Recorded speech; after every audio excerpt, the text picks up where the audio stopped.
Bonjour les freelances créatifs, bienvenue sur ma chaîne YouTube et aujourd'hui je vais te parler de ceux qui touchent beaucoup de freelance aujourd'hui, c'est comment éviter les clients hyper relous. Ceux qui te demandent des retouches interminables à ne plus en finir. Et si jamais tu te retrouves dans cette situation aujourd'hui, je vais te donner des astuces pour recadrer un client qui a l'habitude de demander pas une, pas deux, pas trois, mais des milliers de retouches et des allers-retours vraiment interminables qui fatiguent le cerveau. J'ai un petit secret pour toi à la fin qui va t'aider à attirer des clients, en tout cas plus facilement et à pouvoir les gérer. Avant de commencer, si ce genre de conseil te plaît, n'oublie pas de t'abonner et de liker la vidéo et de cliquer sur la petite cloche pour recevoir toutes mes prochaines vidéos astuces pour les freelances. Allez, let's go!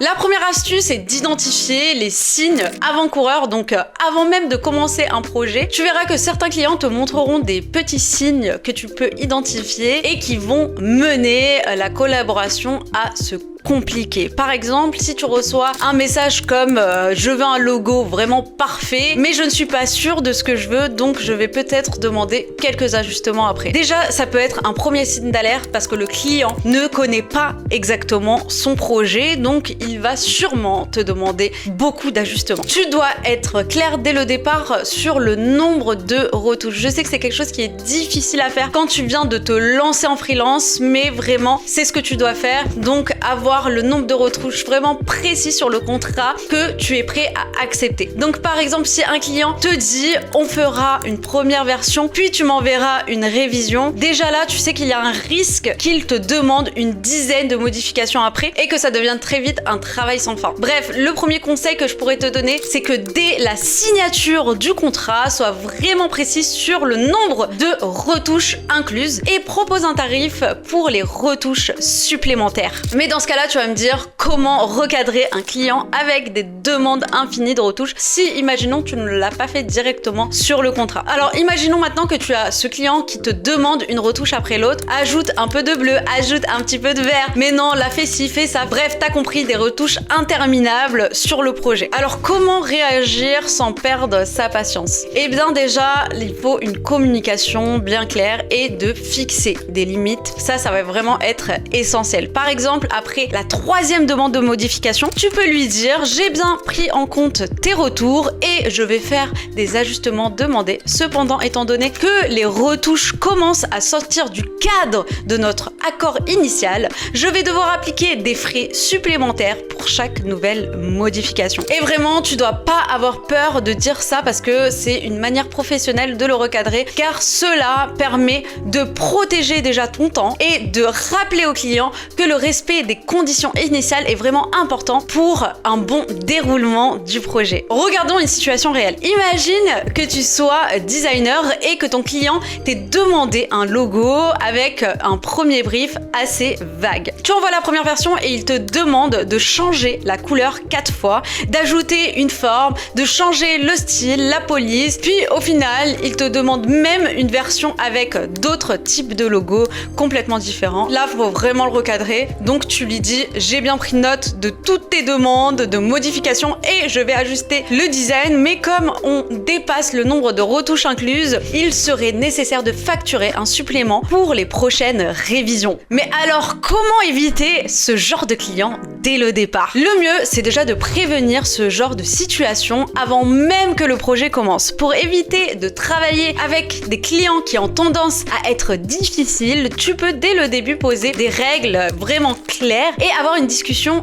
honnête. Déjà, la première chose, fais un brief détaillé avec ton client. Prends vraiment le soin de bien détailler chaque ligne de ton brief. Plus il est précis dès le départ et moins tu auras besoin de modifications. Fixe aussi une limite claire pour les retouches. Tu peux proposer 1 à 2 révisions incluses dans ton tarif et les suivantes seront payantes. Mais n'oublie pas de bien le rajouter sur ton contrat. Sois sélectif aussi avec tes clients. Si tu as un client qui change d'avis constamment ou qui semble vouloir tester tes limites, tu peux aussi aussi le refuser vraiment poliment parce que ce sera une perte de temps pour toi et potentiellement un meilleur client que tu auras perdu par manque de temps. Tu peux aussi décider de travailler avec des clients qui te respectent et sont vraiment organisés. Si tu vois un client te demander de l'aide pour des projets non définis, ça pourrait être un signe que le projet sera sans fin. Maintenant, parlons de comment attirer des clients qui sont plus organisés et plus respectueux de ton travail. Le secret est de cibler des clients plus sérieux, ceux qui comprennent que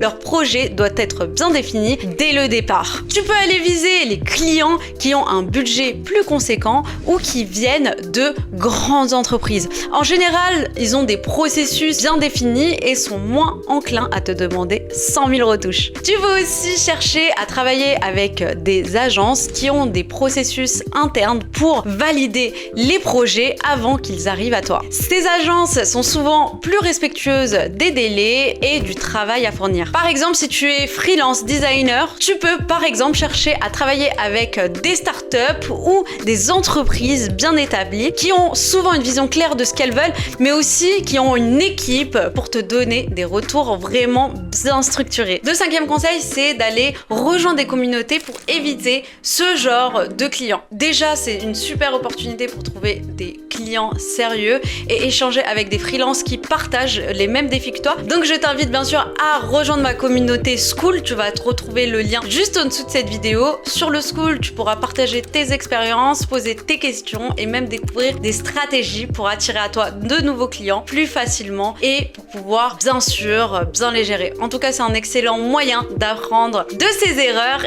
et de se soutenir entre freelance et surtout de trouver des opportunités vraiment sérieuses. Bref, en conclusion, j'espère que maintenant tu as toutes les clés pour éviter de travailler avec des clients vraiment relous et comment gérer ceux qui sont un peu trop demandeurs. N'oublie pas en tout cas que la clé, c'est la communication vraiment claire et les conditions bien définies dès le départ et savoir quand dire non. Je sais que c'est très difficile en tant que débutant, mais c'est vraiment primordial pour gérer ta carrière de freelance. En tout cas, n'hésite pas à me raconter ton histoire en commentaire si tu as déjà vécu ce type de client et je serais ravie de te faire un petit retour en fonction de ton expérience. Bref, en tout cas, vraiment évite de t'épuiser parce qu'en tant que freelance, on n'a pas forcément beaucoup de temps. Donc, va chercher plutôt des clients plus intéressants plutôt que ceux qui vont te demander des retouches à l'infini. En tout cas, si tu veux vraiment te lancer en freelance en 2025, apprendre comment créer un business solide avec des clients respectueux et des projets bien cadrés, je te conseille de jeter un coup d'œil sur ma formation en bas de cette vidéo.